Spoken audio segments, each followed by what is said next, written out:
Thank you for coming to the HIVE Think Tank event. For those of you who are here for the first time, we'd like just to share a few words about us. The HIVE Think Tank is a forum for thought leadership. Through our panel discussions, through our talks, we focus on two themes. One is all things data, and another one is entrepreneurship. If tweeting tonight, please just use Twitter handle HIVE Data to keep the conversation going. These were just a few speakers on the stage in the past. Since our inception, we had organized over 170 events to our community, which is growing to 8,500. Thank you to all of you who are here with us for the first time, and to all of you who are coming on a regular basis. We had over 250 speakers on the stage. We organize a HIVE Think Tank almost every week. Upcoming event is next Thursday. They're usually on Wednesdays, but this one it's on Thursday. It's on deep learning and NLP with speakers from Salesforce, LinkedIn, Baidu, and moderated by Jordan Novell from VentureB. Please just sign up for this event as you did for this tonight's event on the HIVE Think Tank meetup page. Few events on until the end of the year, but we are busy and we have lined up events already until March. But here you have the ones on until the end of the year. All of them are on meetup page and on our website. These are sponsors and partners. Without them, many of our events wouldn't have happened, so we'd like to give a big shout out to all of them. And once again, thanks NVIDIA for hosting us tonight. All the HIVE Think Tank events are brought to you by The Hive. What The Hive is, more from founder of The Hive and managing director, PM Ravi. Thank you, Sasha, and thank you all for coming today. So The Hive is a funding entity, so we fund companies and teams at a very early stage. The companies are largely focused on AI and data-driven innovation. And so you'll see sort of the theme of today's kind of talk closely ties to our interests related to deep learning and autonomous navigation of cars, drones, robots. If you're interested in the Hive, just reach out to me. If you are on Twitter, use the hashtag HiveData. And I'm incredibly pleased to be hosting today a great sort of panel discussion, Machines on the Move, Deconstructing Autonomous Navigation. And before we get started, I'd like to invite our host from NVIDIA to introduce us. Thank you very much.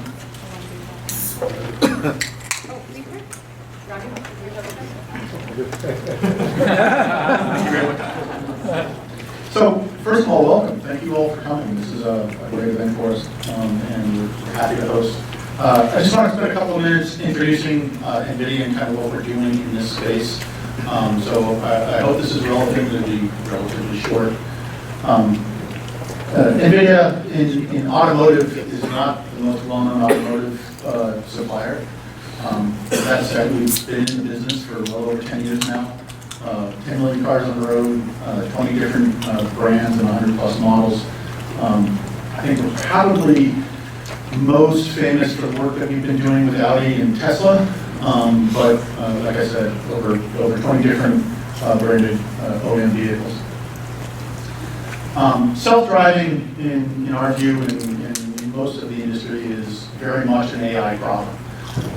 Everything from simple problems like just understanding free space or drivable area, a perception problem, to understanding the objects around you, things that you need to avoid. Localization, where are you relative to the rest of the world, both HD maps and other mapping technologies. And then, the typical pathfinder, once you know where you are and what's around you, what do you do next? All of those we see as AI and deep learning problems. We have a very significant investment in deep learning. We do work on end-to-end solutions, so everything from training, being able to just get started, download the Digits software package that helps you with training in a number of different frameworks, get up and started. A laptop with a GPU card is all we really need to get going. On to the enterprise class solutions with our DGX-1, essentially supercomputer for training. We have a number of different platforms that are in-vehicle inference platforms, things that allow us to run the trained networks in the vehicle and provide objects and perception to the vehicle. I'm going to run a quick demo that is pretty relevant to our topic tonight.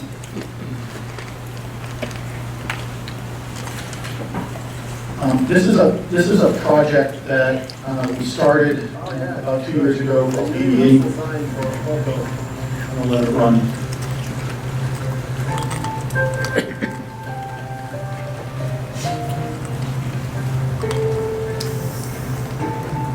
The driving in this vehicle is essentially trained with forward-view cameras only.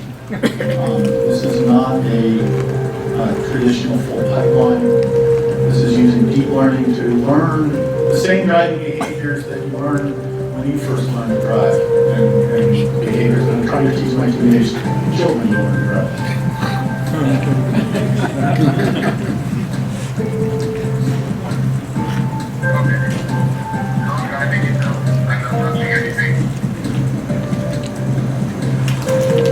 Oh, cool.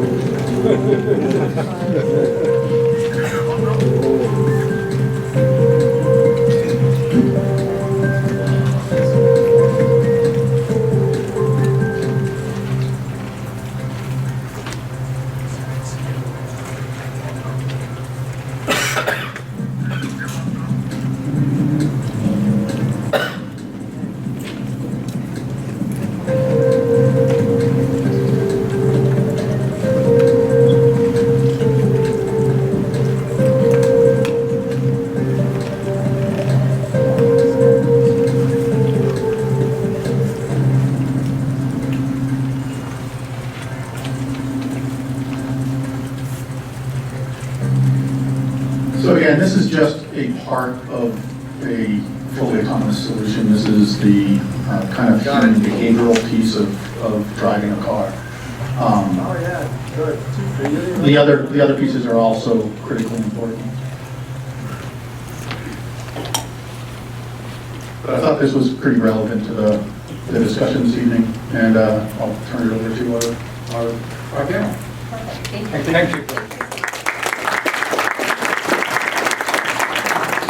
So with that, I'd like to introduce Grant Allen. Grant is Managing Director at ABB Ventures, and I think he'll tell us a little bit about ABB, but Grant, prior to so at ABB here in Silicon Valley, he leads the innovation efforts, including sort of the investment activities, and prior to that he was at Core Capital, Microsoft, and in a variety of different startups. So with that, Grant. Thank you so much. Thank you to everyone for being here. Hope everyone got through the traffic okay. Given all the drama in the recent presidential debates, I can't say that it will be as entertaining, but I think this will be a lot more illuminating and educational. Just a little bit more about ABB. We're a $35 billion power and automation company. A lot of people out here have not heard of ABB. We're kind of like the little GE of Europe. We're based in Zurich. Merger of a Swiss and Swedish company back, actually from the 1800s. We've been around longer than Siemens and GE, but really we're an industrial company that makes power transformers, switchgear, all the way down to 5-6 axis industrial robotic arms. A lot of automation gear within the Ventures group, which is what I help lead out here in the Valley. We're looking for innovation that will attach to what ABB already does. So So 6 of our last 8 investments have been in robotics. These are end-effector grippers, increasing AI systems. Vicarious is an investment of ours. It's a formation 8 founders fund deal that we were the first corporate into. And then we are also looking at a lot of what we broadly call industrial IoT. So the theme for us is the connectivity, the intelligence, the security that sits on top of a lot of the gear that ABB already sells. And we have a $200 million balance sheet fund. We've done 19 investments so far. But given ABB's history of making robots, it's been a very natural evolution to go from very heavy arms that operate typically within a cage to do the same thing inside the factory 10 million times like you would see in a Ford plant. High precision, very little downtime, going down the curve of being cheaper, lighter, more adaptable. And this is the kind of the collaborative robotic movement. So we did unveil a robot called Yumi, which is a 1 kilogram payload dual arm collaborative robot that's really optimized for small parts assembly. And again, the natural evolution from these types of robots is to have them be mobile. So we're thinking through that now. We are starting to work with what are called HIVE companies and other mobile sleds to basically take our arms that are used to doing one thing, doing it very well, to having them move around a factory floor, hopefully elsewhere. But these will be moving around, be more adaptable, more collaborative, work amongst humans, and do that safely. And what that has done is sparked a whole kind of discussion within my group and more broadly within ABB of how do we safely navigate factory floors, and at an even higher level, how do we have machines autonomously move around, map their space, do localization, and adapt to these, I wouldn't say fully dynamic environment like you would get driving down the Hill Freeway, but it's what we call semi-dynamic environments inside of a factory. So I think in that vein, this is a really interesting topic for me because all of these folks on the panel, fantastic, very deep technical talent up here, are all thinking about making machines move in different environments. So we have motorcycles at the end, we have industrial cars to move inventory around factories and warehouses, we have drones that are going to be safer and deal with collision avoidance, and we also have robo-taxis. But what I like about this is you have your background and you can kind of go into more of that in a bit with robotics and dense mapping of smaller machines, which it seems like you've taken to the larger scale, again, more dynamic environments outside of the factory. But looking back at some of your research, you started, I think you and Nima were in the same lab, working with robots, so I want to drill into that a little bit. But without further ado, since these folks are the main event here, I'm going to start with brief introductions, starting with Gabe from Zoox. Hi, so I'm Gabe Sibley. I'm Chief Science Officer at Zoox. We're an autonomous taxi company. The other half of the lab from Stanford that didn't go to Google eventually became Zoox. And we're very fortunate to be in a position to give Google and Uber and the other players a run for their money. And it's a fantastic race of our lifetime. So I recently left academia after 2 decades and started in Silicon Valley, and it's been a fantastic adventure so far. It's really amazing to see things that we've worked on for so long become practically useful for others, besides NASA and military. We think it can have a major impact, major positive impact. You guys have raised just a tiny amount of money, right? Yeah, we've been quite fortunate in raising the type of resources you need to play the game for sure. Be very modest, I think it's like $260 million or so. It's a very cool company, but you're the Chief Science Officer for Zoox. Okay, good. Hi, my name is Vit. I'm CEO and founder of Augmented Pixels. We have very fast SLAM for drones, home robotics, and AR glasses. We started to create this SLAM probably 2 years ago. We're also now working on the navigation SDK with some nice features like obstacle avoidance, etc. Plus, we're creating some small piece of silicon with SLAM, which allow to create very quickly some new products for the industry. So we have this piece of silicon, we just plug it into drone or robot, and we have autonomous, small autonomous robot. Hi, my name is Nima. I'm the tech lead at Canvas, where we're building vision-based autonomy for the movement of goods indoors and outdoors and inside warehouses. So a little bit of background about me. My PhD I spent with Gabe in Gabe's excellent lab, working with visual inertial localization and mapping systems, dense reconstruction, that kind of thing. And about a year ago, I helped co-found Canvas. We're in Boulder. And we're trying to operate in environments where it's pretty tough for robots to be in. These spaces, you can make no assumptions. It's always changing. Someone could just move a pallet, drop it right in front of you. There could be holes in the ground, chunks taken out, people moving around all this. And you have to go outside too, because sometimes there's stuff needs to move from one facility to another. So we're running some pilots right now. It's going very well. Hello, this is Hiroshi Saijou. I'm the CEO of the Yamaha Motor Ventures. Unfortunately, we are not selling the autonomous something. We are human operate the motorcycle we are selling now. But I'm personally a kind of an alien in the Yamaha Motor Corporation because I'm the software engineer working for the robotics and the factory automation for 20 years. So as you can imagine, our company, Yamaha Motor, has a lot of engineers, but 95% of them is hardware, mechanical. So I want to say I'm kind of alien in the Yamaha Motor Corporation. And I'm doing now here in Silicon Valley, kind of corporate venture capital and also the business development. Maybe there are some of you guys know about the Motorbot. It's a human-shaped humanoid robot can ride a motorcycle autonomously, but very specifically targeting to beat Valentino Rossi, is a professional rider in the circuit. Then our target is next year, sometime next year, we will compete with him in here, California. I'd love to invite you guys to see that kind of competition. That's going to occur in 1 year now? Yeah. Okay. Yeah, I'm not thinking about that. We should do public or private, depending on the approach, I mean. It's fascinating. We were catching up earlier, and they're actually going to be doing detailed 3D mapping using LiDAR of the course, then have the robot on top of the motorcycle go do 5 laps, and then it starts to learn and gets better and better and reduces its time.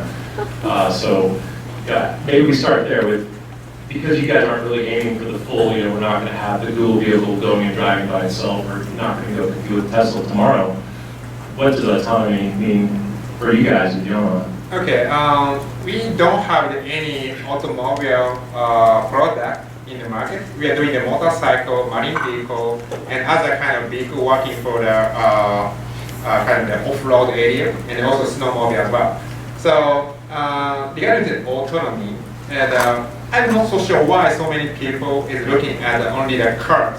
But there are a lot of vehicles working for the industry, such as agriculture, mining, or surveillance inspection as well. We want to do automate that kind of area so that we call industrial automation could be great area for the business using the autonomy first, because there are so many mission critical tasks, and a lot of people is working for the really dangerous or polluted area.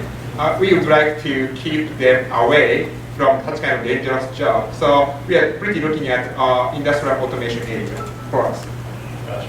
Well, I want to get into some of the market applications right towards the tail end of the panel, but maybe we start off with just more of a cursory review of some of the technology, some of the gaps. So I'd ask the same question to Gabe, you and Nima. From your perspective, what defines an autonomous thing? And where do you see the big gaps being in the technology today? I noted in one of your presentations a little while ago, but you said perception is the big problem. Yeah. And maybe we can go into a bit of that. I think some people would say that a thermometer is going to be an intelligent entity, something that reacts to the environment. Perception is still a challenging problem. There are remarkable challenges ahead, and unfortunately NVIDIA giveth, and we use those resources. It's very important to have the compute that we need to solve these problems. That's probably, I would say, the second most important thing that has led to quality results in the last 3 or 4 decades, just having more powerful computers.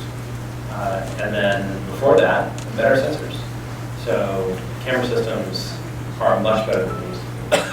The LiDAR systems that we use now are way better than we used to be. The circulated rangefinder revolutionized simultaneous localization and mapping. So better hardware goes a long way, better compute goes a long way, and better algorithms go a long way to solving fundamental problems in perception, scene understanding, and ultimately things like navigation and control. So Just to level set, I'm kind of curious when you mentioned the localization and mapping, how many people know what SLAM is? Okay. This is something we're getting into this. Okay. For SLAM, we want to get into this, but in terms of the sensors, how do you see the debate playing out between LiDAR, radar, passive optics, people pricing they connect, some pretty fantastic stuff out there at very low price points, but increasingly we're seeing very cheap ASICs appear. I was at Intel's conference down in San Diego, and just last night they were using RealSense to do a 3D scan of me, and then within 15 minutes make a 3D laser etch of my image inside of a block of glass.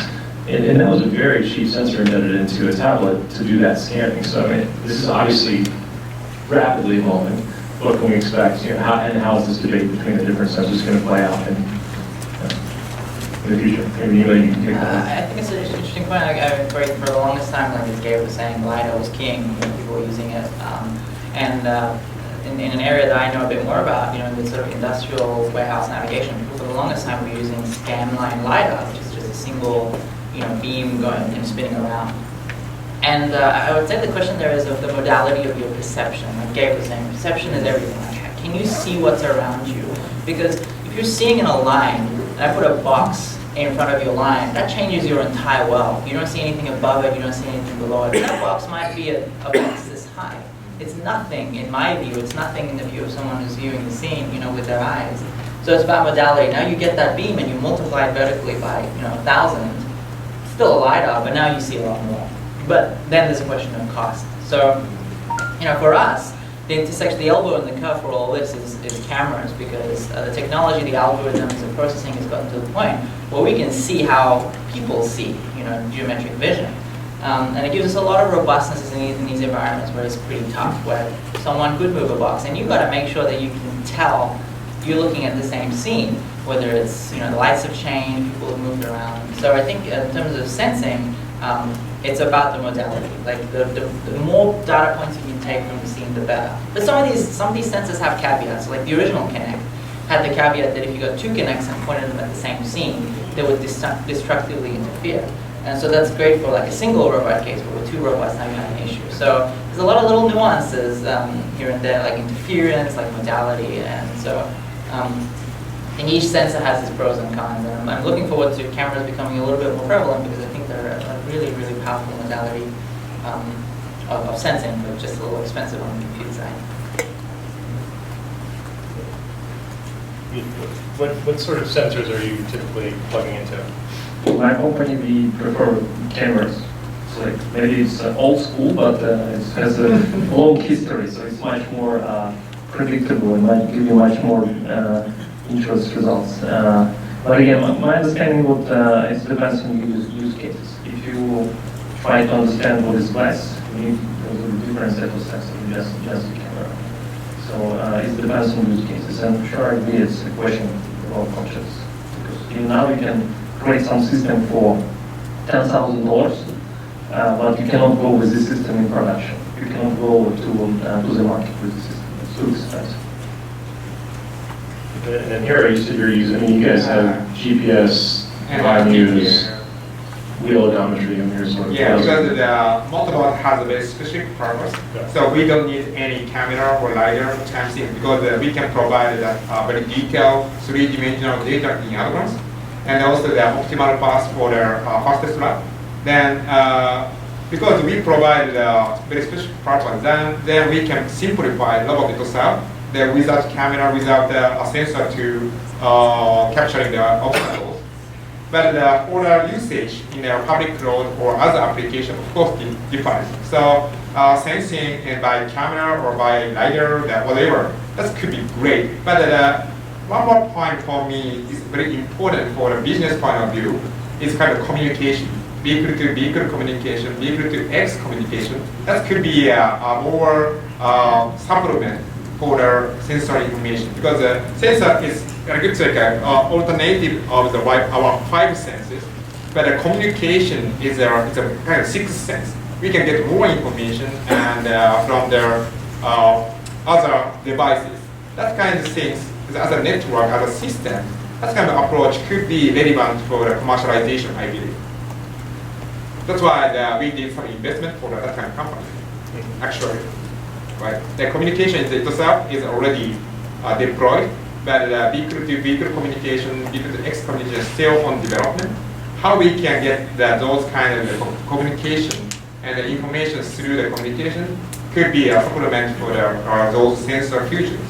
That's one of the realistic answer, I think. How do you think, guys? Sensor fusion, sensor complex can be reaching to the human level in near future. Regarding performance point of view. Yes. Camera. Yes. Okay, good. Absolutely good. I want to see that now. Moore's law is very real. But we have some of their. We can sense some of their risk. Even the visual is normal, but we feel sometimes, oh, it's a little bit dangerous guy, something like that. How we can implement that kind of more emotional, contextual understanding like we already have. This is a big challenge, I believe, especially for the transportation in the public area. But how is Zoox approaching that? Emotional understanding. It's still a research topic. Primarily we're worried about safety and providing a fantastic product experience. And do you guys feel like you need a full sensor payload and other things That's to right. be safe until we see more evolution? And Absolutely. I think redundancy is very important, not just in having lots of cameras, but having different sensing modalities. Cameras don't work everywhere, and it's going to be a long time before they do, so you want to supplement that with other things. And maybe not just radar and sonar, maybe LiDAR as well. And really it's a question of efficacy, and do you have the compute on board to solve the problem in a safe way. Reliability, robustness, redundancy, so that you can be safe is very important, right? And that's the first bar. And then you can worry about costs and other things later. So first solve the scientific technical problems, deliver, and then worry about the other problems. Because the other problems will fall into place if they're in the market there to support it. Those are technical problems that will come when it comes to reducing the cost of these components. Basically, if there's something that can help solve the problem, physically, a sensor that can help solve the problem, why not use it? so if we were to flash forward, say, 15 years, how much of the problem of sensing do you think will come just from even just a basic stereo pair? I asked this because my father was an ophthalmologist, and growing up around eyes, these are pretty amazing things we have in our head. And just with basic parallax, with not a very wide span between your two eyes, we can see and understand a lot. And people say, oh, what about these edge cases of driving through fog? Well, we drive slower. We can do this stuff. So how much of the problem will be solved just through optics going forward? And is Elon kind of correct in some of his grandiose statements? Brash and possibly correct, and potentially risky. Definitely, there's data points. Here we are. We do drive, and when we're paying attention, we're actually remarkably good at it. We don't often pay attention. I think we should expect more, though, right? I can knit by hand, or I can build machines that do it probably better than I do it. So I think we should expect superhuman performance out of the machines we build, to do things that we cannot do yet. So we are very good, and it's good to hold ourselves to a high standard, but that shouldn't be the end. Maybe we can go farther. So certainly I think we can match and eventually surpass human performance. And potentially, yes, with cameras and other things as well. Can you give us any insight into what sort of sensors will be on the Zoox, or is that under wraps for now? I think I can say that we will use all things that help solve the problem.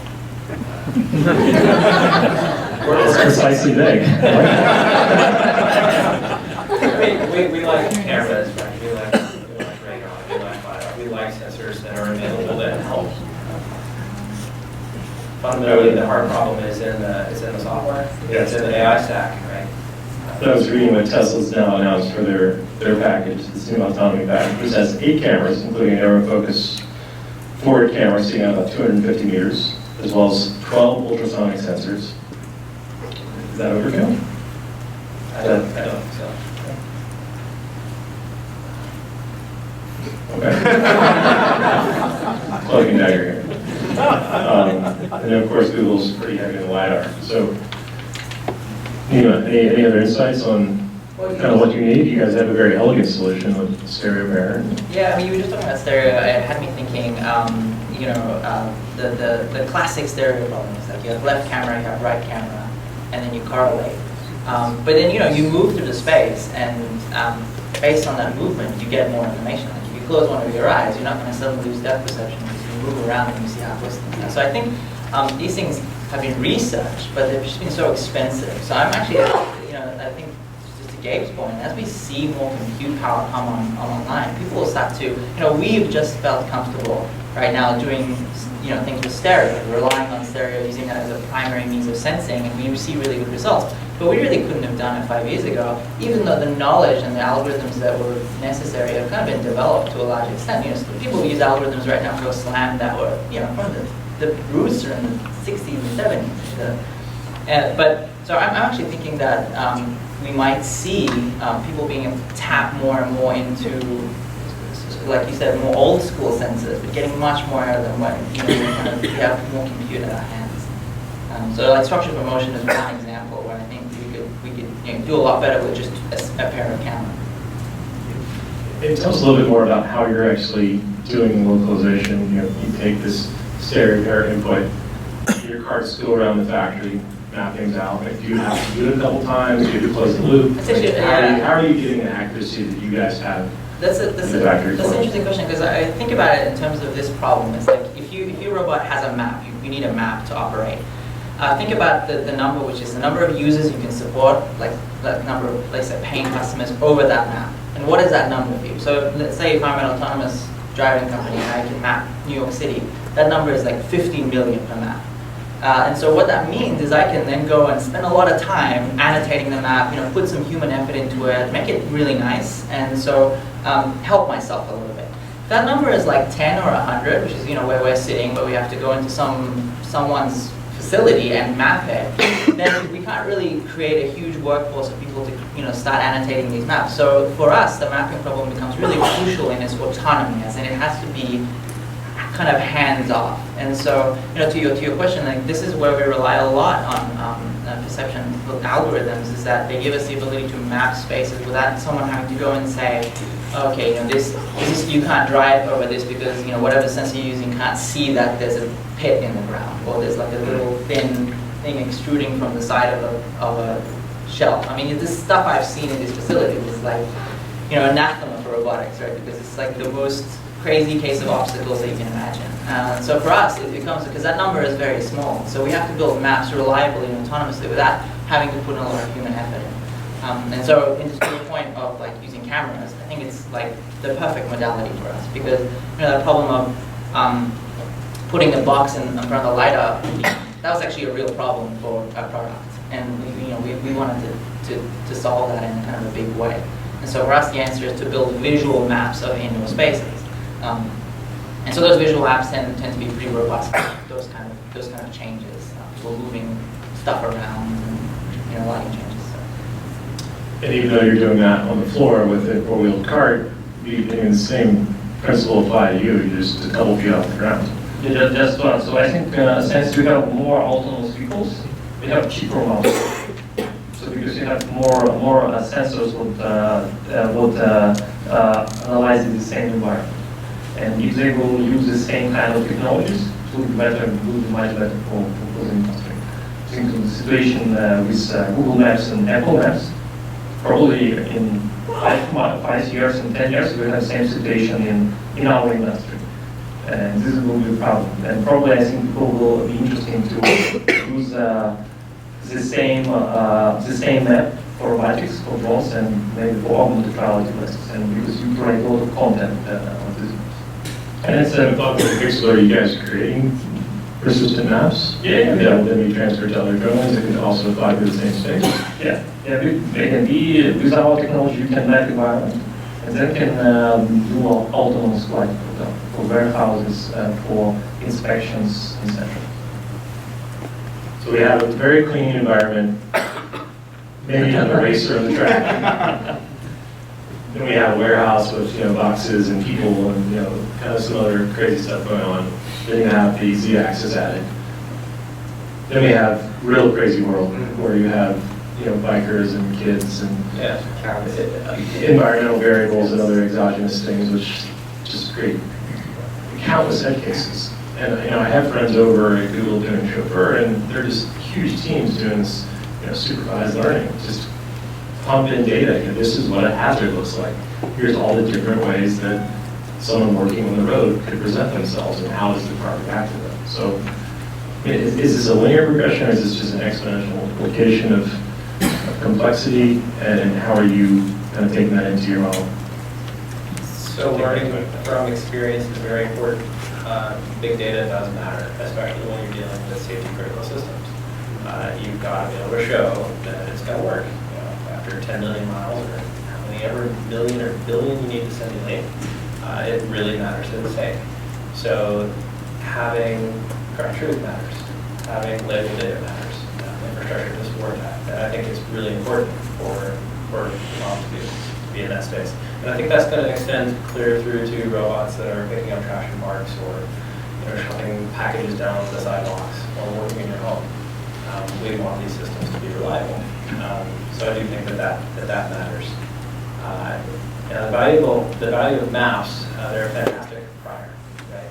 They tell you how the world was, but not how it is.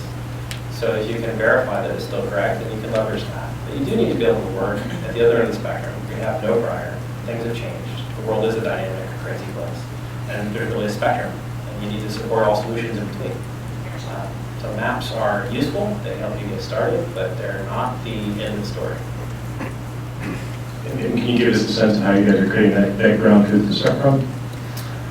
I guess people are instrumental. Right? So you start with expensive things that work, and then you learn from there. Okay. So if you were to go back to the world of working with at least a robot or something, how would you approach that from a small robot perspective? It's interesting. So what you get with car-sized robots versus smaller robots is basically better battery life. Okay. You can still do a lot of really cool Faster stuff. acceleration, maybe. Yeah, more mass. You can have bigger computers, but again, really, computing has worked in our favor. The new iPhone is phenomenal. It's got as much compute as the 2013 Mac Pro, which is crazy, right? So we carry little supercomputers in our pockets. You can put these on small robots. So size makes it easier for systems integration and longevity. Gasoline engines have fantastic energy density.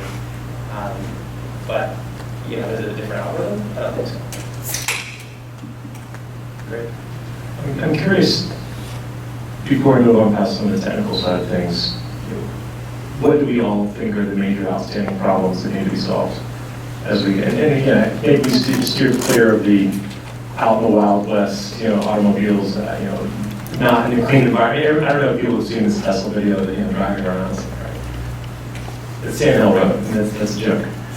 I want to see it like on an icy road in New England or something. But let's put aside the automobiles for a second and talk about smaller machines, semi-structured environments. What are the problems that still need to be solved before we see these things just be able to go into a totally unknown environment and start to do things? Getting from A to B, doing real tasks, getting real things done.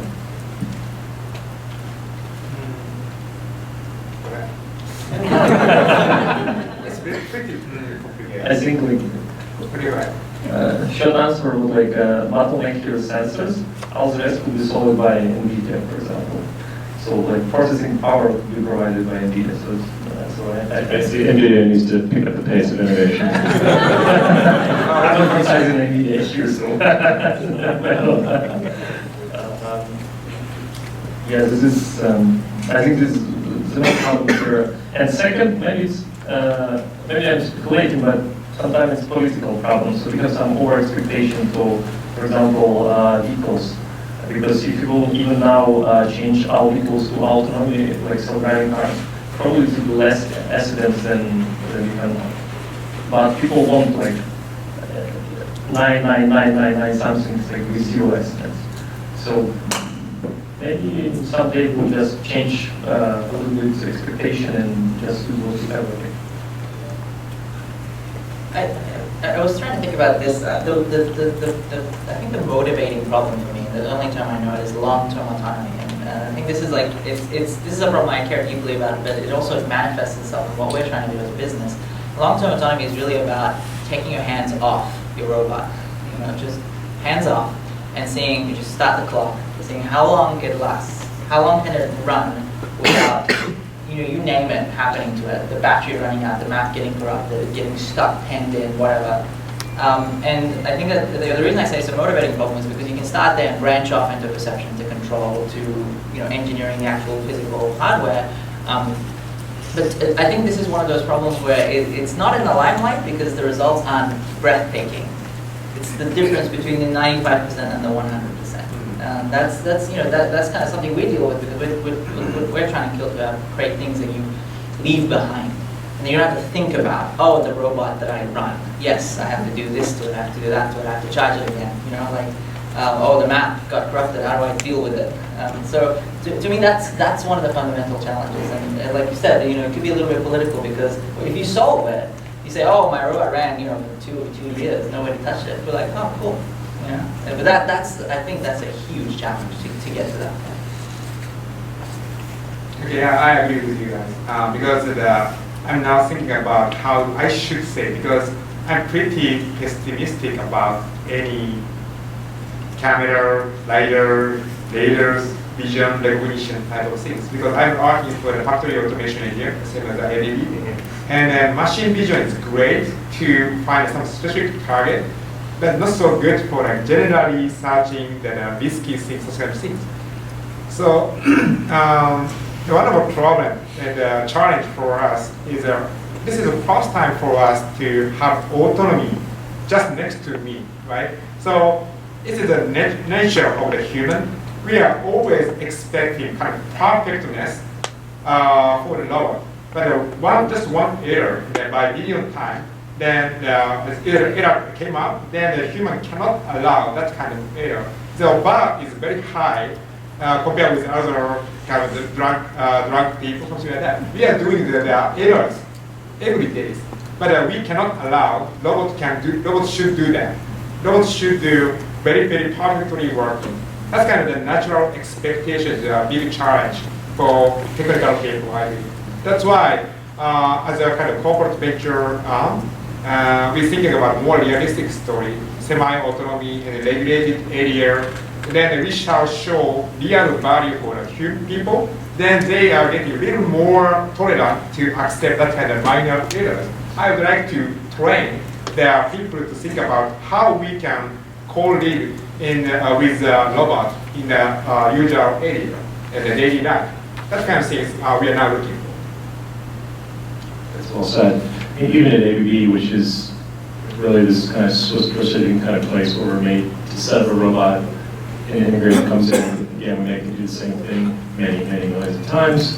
Very little downtime to move from that world to something where a human's going to be in the mix. Kind of makes smoke come out of the ears of a lot of these engineers. So I think what is it that your manual sequence?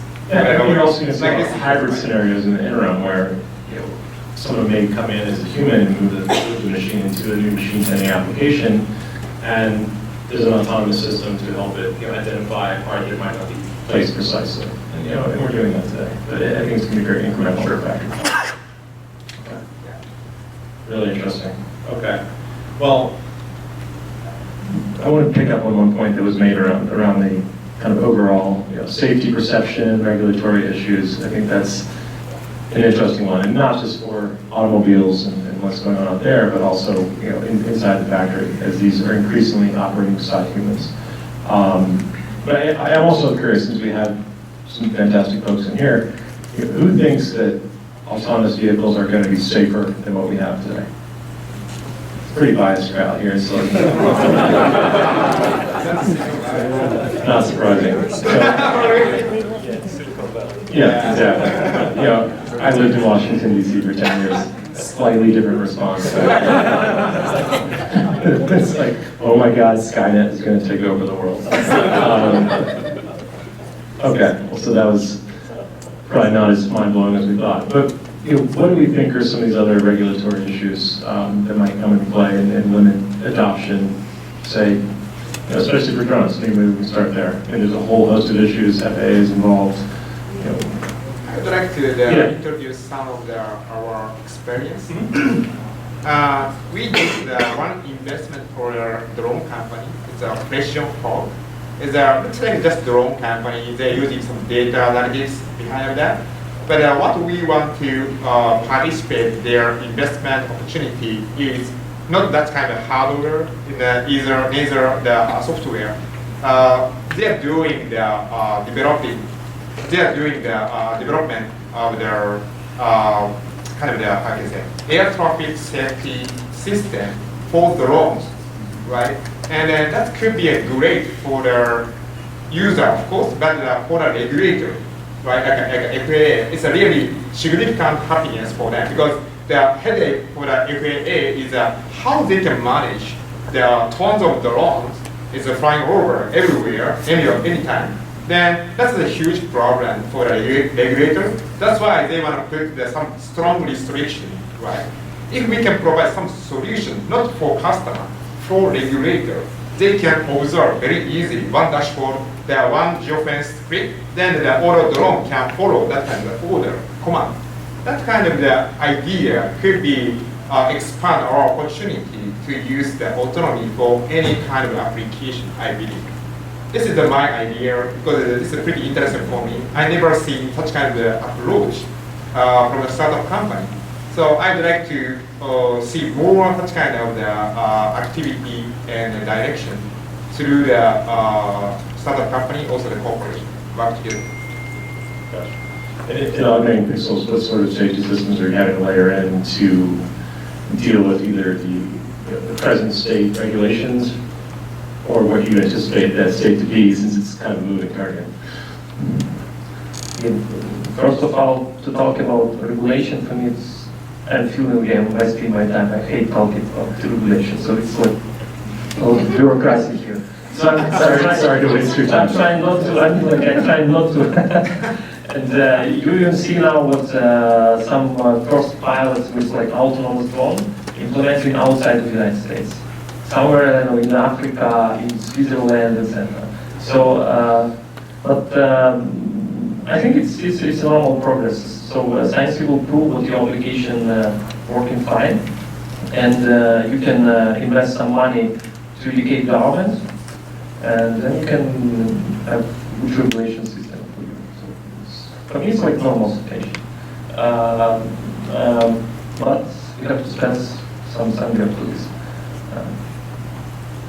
Okay, well, in a scenario then, what happens the first time one of your 6-rotor drones slices, some worker at the factory floor? Do you think that's going to be happening? The more and more we see, or for last mile delivery drones, they're going to chop, some dog's tail off flying close to the house or something. What are we going to see? Or is this? Are they going to just have really good collision avoidance? Sometimes something happens, in any case, yes. But second, we trying to now to go on the market where there's no human, like for warehousing, where like you cannot keep any human, or pipeline inspections. So if you're doing this in deserts, so you cannot keep anyone except maybe some doors. But for sure, you need to create some good systems that will work, for example, on sonars, or using some other sensors to to decrease the amounts of these situations. And I'm sure with Canvas, you guys have to have redundant safety systems. All right, so can you go into a little bit more of that? Yeah, we think about safety. How much of that is imposed by outside regulation versus you just trying to create a cart that doesn't run people over? Yeah, like the nice scope robot did over at Stanford Mall. It's a little self-regulating right now because if you have an incident, it could be game over. So like people are basically, that's like you don't have an accident basically. So, but that could change. So I think there is a place for some regulation. I'm not sure how it's going to form, but for us, it's mainly been self-imposed. Obviously, the big challenge is with Gabe because the speeds are higher, the stakes are higher. But for us, simulation plays a big part. I guess worst case, you can just stop. Car, point in the road, 60 miles an hour, a little tougher. Yeah, it's really challenging. But I guess my point was that simulation for us allows us to kind of speed up time and explore possibilities that could happen, that we may not. And I'm talking about end-to-end simulation. I feel like that's something that should be core to robotics. Is that okay? So you built the system, now establish bounds. Where does your system break down? And to establish those bounds, you need to probe it. You need to give it inputs that might not happen in reality. And so simulate the environment as best as you can and turn up the speed of time. And for us, that allows us to test the hypotheses that we make in terms of safety.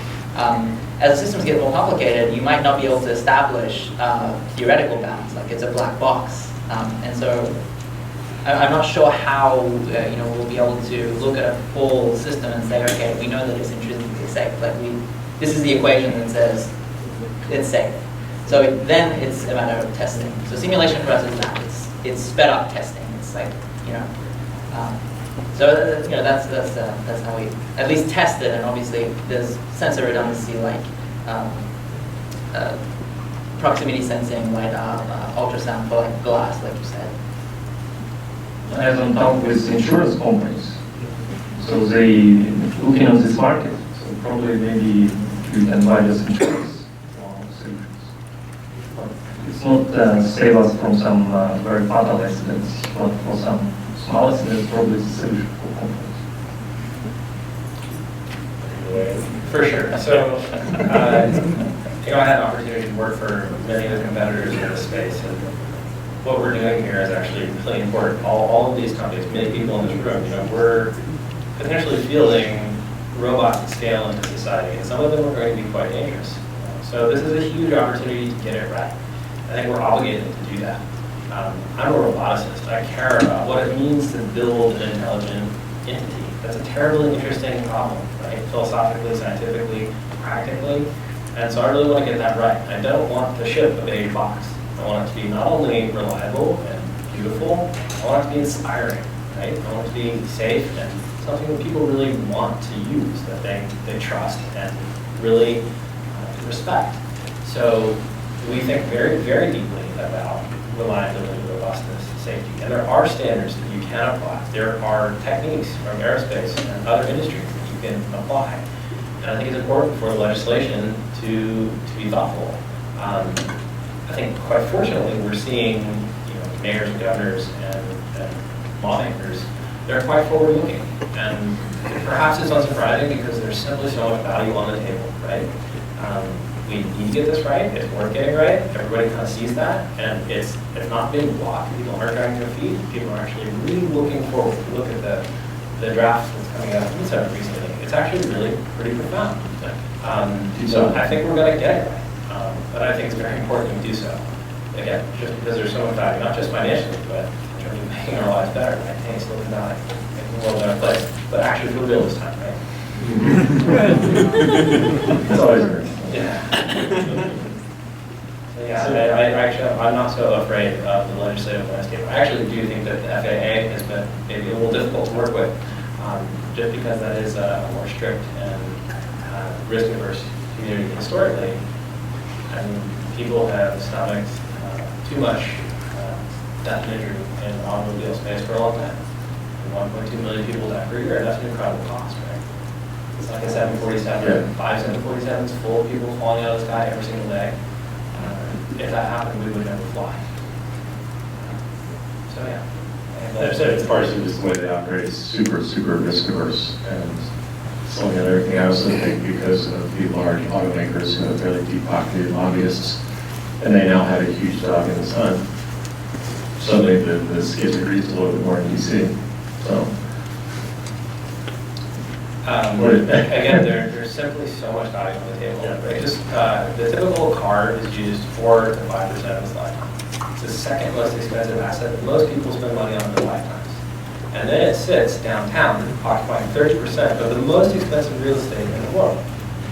This is crazy, right? And then you take that asset, you use it 40, 50, 60% of its lifetime because you're sharing it. And then you take away 80% of the cost of running a service by automating it. Holy cow, we've got 2 orders of magnitude. Right? And we've reclaimed our cities, turned them into green spaces, new buildings, new houses, new businesses. I think our kids are going to look at the fact that we've dedicated so much of our society to this deadly, polluting, dangerous thing. Kind of like, we look at dueling. You could just go shoot each other? That's kind of crazy. Why would you not have a car you can press a button that goes and parks itself, and when you're ready to leave, another car that someone else owns comes and picks you up and takes you home? One power that came from the sun. That seems pretty logical to me. Okay.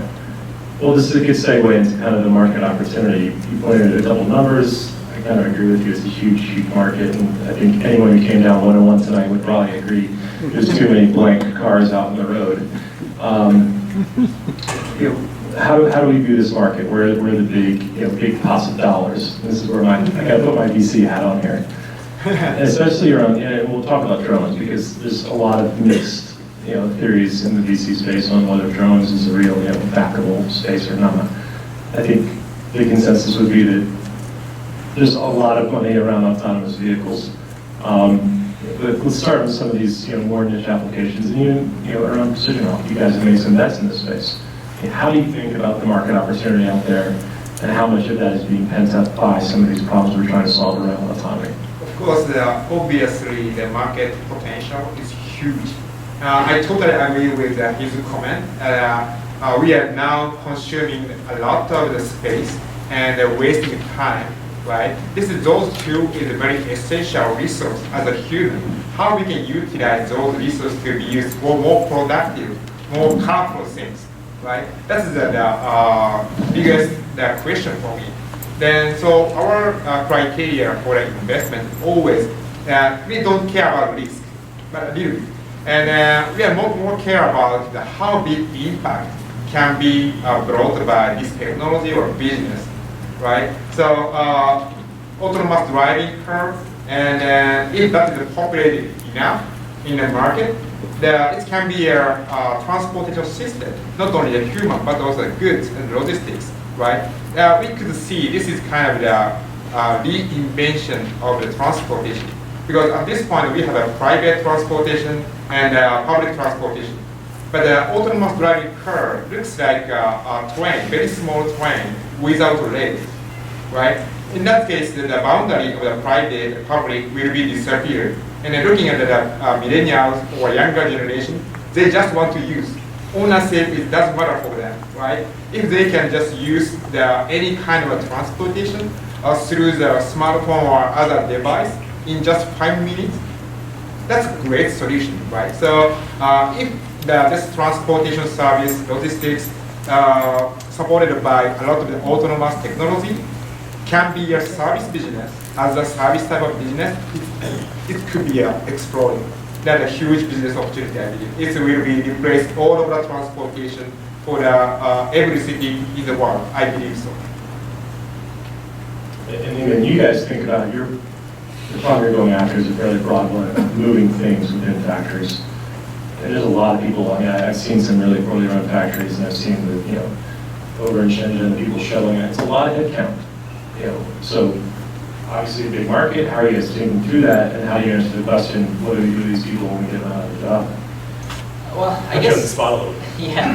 I think you can ask that to most robotics. You can ask that question about most robotics applications. I mean, I think what we see it more as a tool. Kind of like an accelerator, right?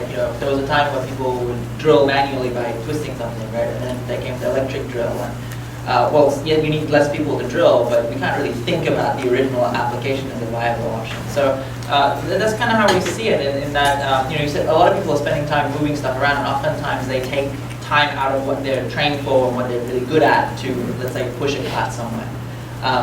And I think there's two other angles that I think are really interesting. One is the data angle, is that, you get the opportunity to get visibility over where things are going, how they're moving. And, let's say in lean manufacturing, that's a big deal, knowing when things are done, so that you only get something when you need it, rather than piling stuff up. The other angle I think that is interesting for us is basically mapping indoor facilities, at a large scale, having these maps available. So once you have these maps available, and if they're on a type of modality that lends itself to use by other platforms, now you have a really interesting asset in that you have annotated maps that mean something to the people that are in those spaces. That you have a map that someone said, this is a kitchen, this is where I receive, my inbound. And so that's a huge asset, regardless of what sort of, robotic system you're running at. So that's another aspect that for us, I think, apart from the actual material handling indoor and outdoor, is a big deal. On the UAV side? First of all, we're not targeting only UAVs, we're targeting the home robots and some other solutions. If about UAVs, we see a lot of interest in some strong use cases in inspections, like in the desert, like oil and gas, like mining. We see a lot of use cases for warehousing, for inventory management, because sometimes you have like very high huge shelves and you cannot inspect just using robots with wheels, so you need something flying. So it's not depends. In any case, you can. There are a lot of opportunities not affected by regulation in that case. About social impact, yeah, because we see we doing some project with warehousing companies and understand how many people they have to fire since we use our robots. My understanding is not a question of people who do some technology. It's a question of some other people, politicians or people who change society and such. So it's not something that we have to create also. So we'll have some discussions in the society about this. I think For Zoox, I'm curious. We had to exit by a little company called Cruise. Again, very small dollar amounts at stake there. Do you think the company is going to be a takedown, or do you think this is going to be Zoox robo-taxis everywhere and then start to move to other vehicles? And what's the vision there, and what's the market opportunity? I think either way we're in a great position, but we love what we're doing, so we're not looking to stop. We'd love to take it all away, absolutely. This is it's a beautiful vision, it's a fantastic team of people, and we have some chips at the table, so we're not really looking to go anywhere. What's the revenue model going to be? Well, people pay to move themselves, and we pay to move up other things, so we'll take a slice of that. Transportation looks very different in the future, right? The difference between the horse and buggy and the car is going to be the same again for what comes after the car. We really think we're building what comes after the car. And in terms of jobs, like everybody else is commenting on this, I think we do need to take that seriously as we're building new technology that changes the job landscape, the working landscape rather quickly. The standard Luddite arguments do apply. Nobody is selling things by hand anymore. It just pays to be sensitive during those transitions and help people through, right? These changes are coming. And this is kind of a toss-up question to the whole panel. Where in the world do we think geographically there is the most opportunity, or this untapped opportunity? And I ask that because I've been following closely the Latin America growth of Uber and how that's just taken off. They already kind of seeded China, which is a huge market in itself, but these kind of markets that typical investors would probably say, oh, that seems like a tough one to crack. There's not a lot of deep pockets there, but they're growing like wildfire. For some of these other machines, Where in the world should we be looking?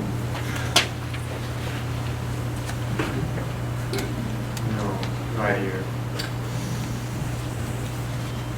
It seems that some societies are a bit more technophilic, right? They just early adopters societies. Yes. I don't really have a lot of experience, but I just personally, when I was in Singapore, I was just amazed at how everyday items were just adopted. Like the tech was adopted. It seems like a lot more readily. So I don't know if you know what other societies are like this, but it seems like there are societies that are early adopters. And so it seems like you'd have an easier time in the public eye if you're in the public. For us, it's easier because we're in industrial settings and we're not so public. So that aspect is things less relevant. Yeah, that's a great point. Actually, now I just remember, not just for the autonomy, but we are looking at the smart city as well. In that sense, there are no good city for having all of the function, the feature regarding the smart city, because we need to adapt those technology to the existing city. Some people will against, some will be happy, right? So I discussed with some local city government in Europe. Their idea is very crazy. They want to create a totally new city from scratch. Then they will provide very narrow road. Of course, car cannot run. And all of the delivery should be by the road, enforced, right? Then they can build such a city on purpose. Then only the very advanced technology can be used in that area. Then let's see how people can live in there happily. It creates so much friction from the technology that people are forced to. Yeah, but that's a crazy idea, but I love that idea actually. Adapt that kind of technology to the existing cities. It's kind of like the post office being so crappy, you know, kind of forced it. In UAE, like United Arab Emirates, you can find some cities, small city, where all cars are autonomous. So it's very well, yeah. And what I want to add maybe, so on the emergency markets, you have no technologies. It means what you can, for example, if you want to implement here new technology, a lot of businesses will be against this because they're expecting for returns. So they're expecting will be use this infrastructure, for example, next 7 years or something. And you can do this much quicker on some emergency markets where no infrastructure, no regulation. So you can do experiments with whatever you want. Sounds like a good place to be. So, you know, we're running a little bit on time, and I got the look. So, I wanted to turn it over to the audience for any questions that you all might have for our esteemed colleagues up here.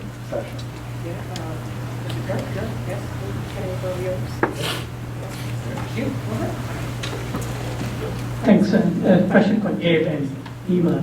On the autonomous driving, we have it for very long. Every time you fly, most of it is, it's an autopilot, right? It's out there. The same thing, yeah, we could have the autonomous driving on the highway, but doing the autonomous on the street is like, it has to behave like a brain. A brain is the best one-shot learning or zero-shot learning machine of that. But it's really hard to get all those parameters or model your ground truths with all of that. And so that's just want to get your perspective, like how far away are we, or how close are we for street driving? And I get, we could do highway driving, I get all that, but the street driving is really the hardest and toughest one. Yeah. You're talking like de novo, one-shot, new street. One shot is zero shot, right? Because all of a sudden something else comes, like, the phone or the wire falls in there. Like, this is totally different from what you haven't trained this. Your ground truth does not even factor any of that. The human brain could do that because we have muscle memory, we have instinct. I can just immediately slam it, right?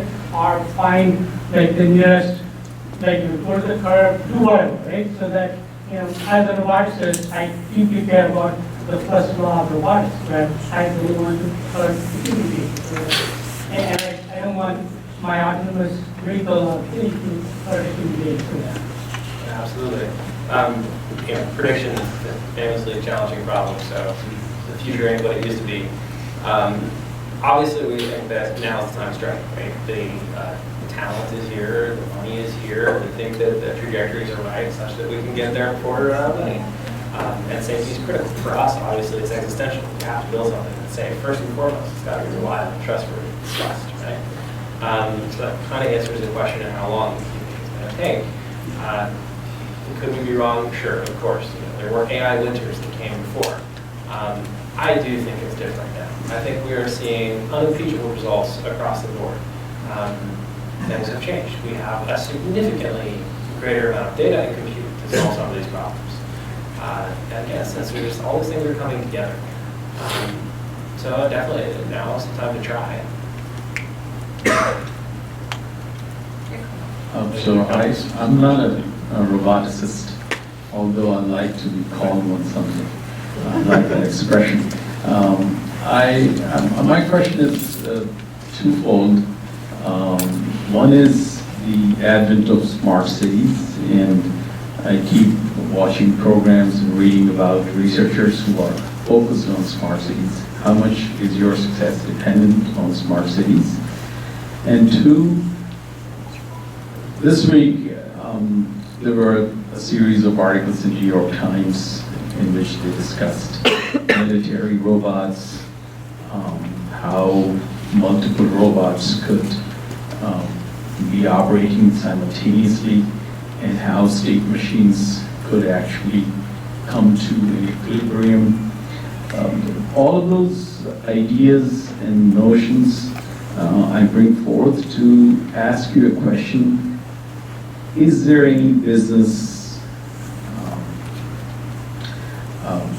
or economic result from that success, if there is any in the military domain that you may apply to your? Your first question regarding the smart city, right? Yeah. Right.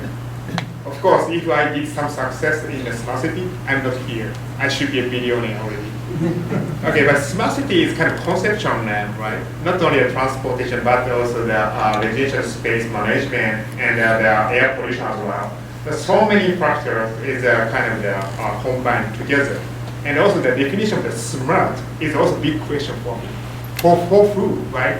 The residents in the city is a variety, right? That's why that I mentioned a little bit before, the new city, the built by from scratch, it's one of the ideal. It's crazy idea actually, but once we can do that, then confirm, verify, that's really nice. That is smart. Okay, definition of the smart city, that's one. We shall copy and paste this one for the autumn city. This is one of the solutions. But we are going to really value concept. What is the smart city? Explain what is smart like that. So at this point, I couldn't see any successful result in the smart city, but they are still working for exploring their ideal smart city. And but I have to say, European city, local government is pretty aggressive. I believe they are pretty close to the goal, their goal, not our goal, maybe, right? That's why I'm pretty interested to see what's going on in the European city, London, Paris, and Berlin as well. Next question about, what's the next question? What is your next question? Second question? It was a very... Oh, military. Oh, okay. Yeah. Because I'm still Japanese, so I have no much idea about the military. But I have to say... You go to the big centers, I in the US. No. We have some of the very bitter experience touching the military in Japan, so I don't want to talk about that. Otherwise, I will be fired tomorrow. Anyway, but this kind of autonomy, first application should be very mission critical application, I believe. Right, that's why we are pretty focused on the industrial area, right? We could see so many people still working for that kind of dangerous and risky area, right? How we can get them away from that kind of situation. There are all robotics, mobility, and connected to each other as a system could be one of the solutions. So I don't want to say military, but the mission critical something. Actually, it was less about military. The question was, are there any lessons to be learned if there is any success in the military? Oh yes, of course. Actually, most of the technology regarding the autonomy came from their effort, right? So of course there are several challenges regarding cost or too much performance and technology. But thanks to NVIDIA, that is commercially available now, right? That kind of things is a very great driver for those great ideas. Then we are looking for an investment opportunity. And it should be noted too that you're working in close collaboration with Stanford Research Institute, SRI Robotics. And if you go over to SRI, a lot of their autonomy is coming from the military side. PackBot and all that stuff. So I view personally, I'm always attuned to transfer technology out of DARPA funding projects like that. And just as a very quick comment, I know we'll go to the question in a second, around the smart cities, we actually view smart cities not around connectivity and citizens being smart so much as the cities using resources efficiently. And in that vein, this is a perfect marriage between autonomy and overall city efficiency and resource usage, because the more of these assets and vehicles specifically work in concert, the more we're making use of those precious resources and getting cars off the streets and hopefully empowering the citizen base to get where they need to go quicker and have better lives. Sorry. While you were talking, there was something that came out about the algorithms being a black box and that being part of the problem.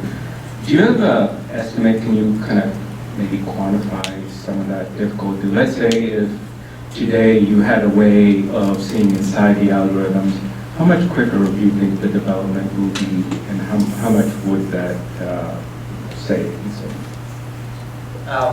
Well, I think when I was talking about specifically the black box, it's more about the explosion of the dimensionality of the system using some of the deep learning systems you're using a couple of million parameters. So that happened pretty quickly. With you tuning, let's say, a simple classifier with, let's say, a handful of parameters and worrying about overfitting, and suddenly we have a couple of million. Then the input space you're giving to this very complicated system is also, unbounded.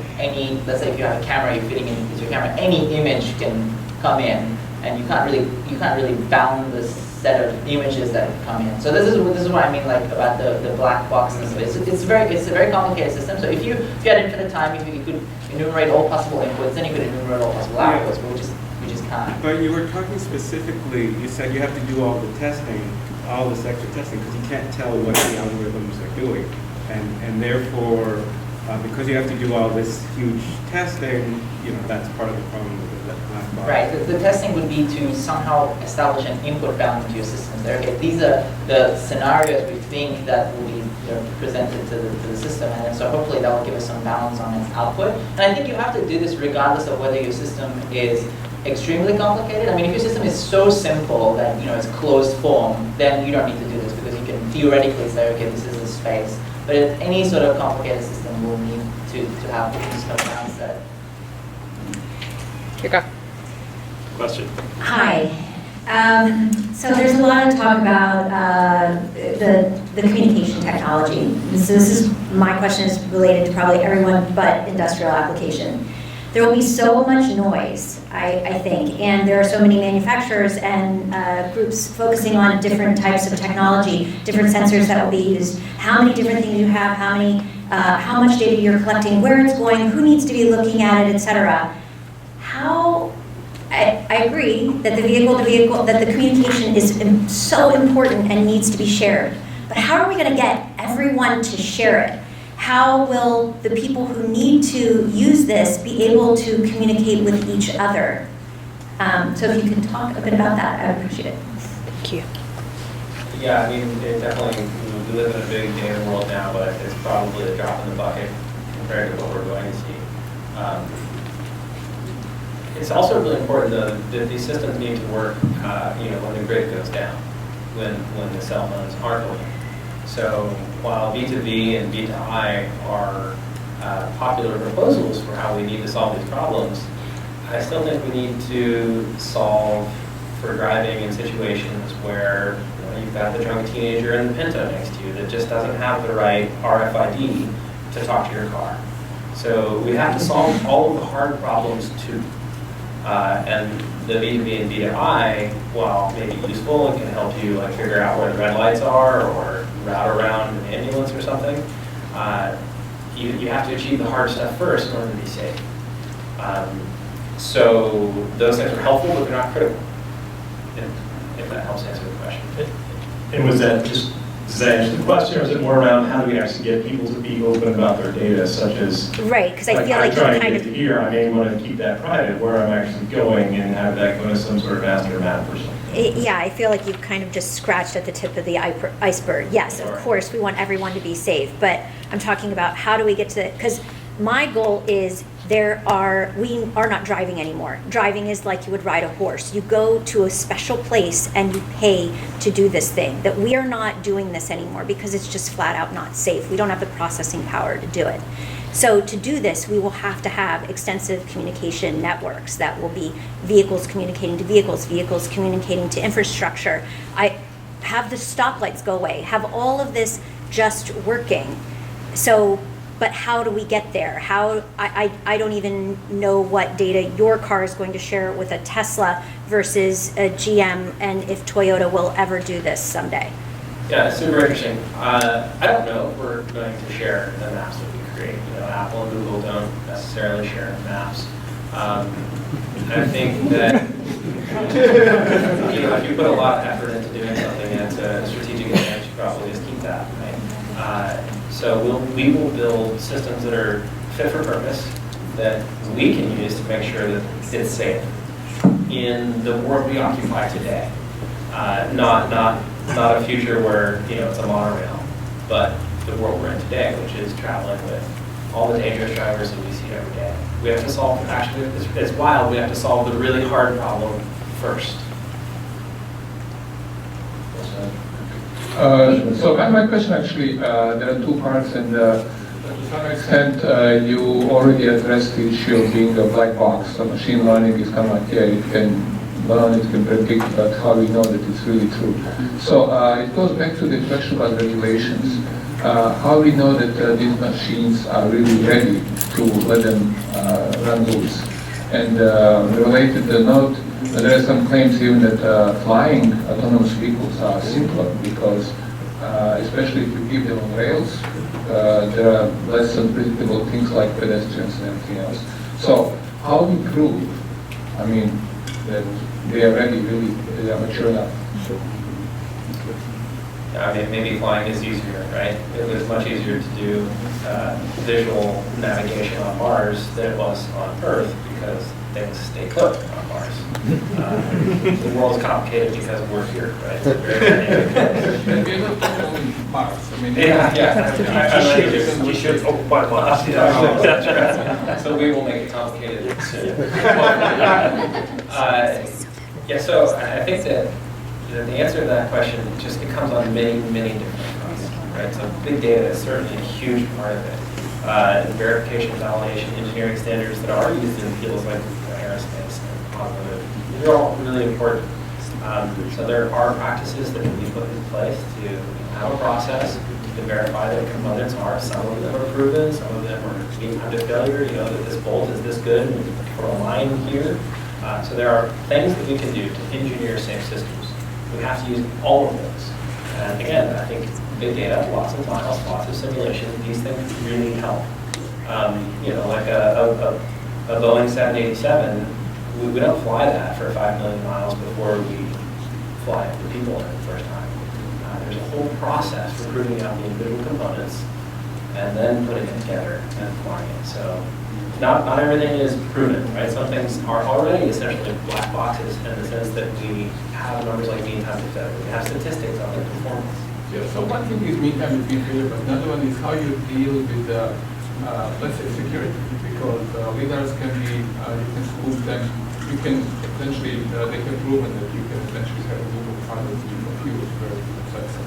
So how you deal with those things, because that's really part of like being mature enough that you can deal with it unpredictable. I think a lot of the industry is going to be chasing long tail events, the long tail of AI for a long time. And it's about finding them, learning how to focus on them so that you can be robust to those situations to the point where their numbers are low enough. And low enough is going to be, in my opinion, better than human performance, significantly better than human performance. And at that point, the values you're negligent if you don't use the technology at that point because it's saving lives, right? So even the utilitarian argument really goes in your favor when you're good enough. And LiDAR can be spoofed, but it's really hard to spoof LiDAR, radar, vision, IR, and sonar all at once. And if you are successful in doing that, any system that's worth its salt would just stop, right? It would say, I'm confused. And that's a very important thing. Measures of uncertainty when you don't know. So, can you use that last one? So I have a question regarding how resilient are autonomous driving against physical failures, such as a punctured tire, engine failures, or even some of the sensors are failing. So inputs, outputs, how resilient are they? What are the efforts being put into that kind of research? Thank you. Yeah, absolutely. I mean, again, you can look at aerospace. Most actuators in a plane are triple redundant, and they're typically different, different mechanisms. You have electrical systems and hydraulic systems, and ultimately you have GAC. Automotive, the ultimate failure backup is the person today.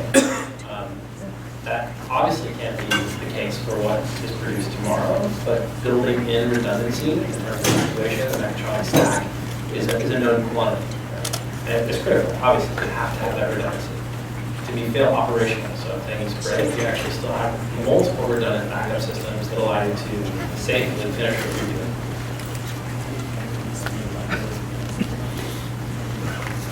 Final word. All right. Well, thank you all for being here. Join me in giving our analysts a round of applause.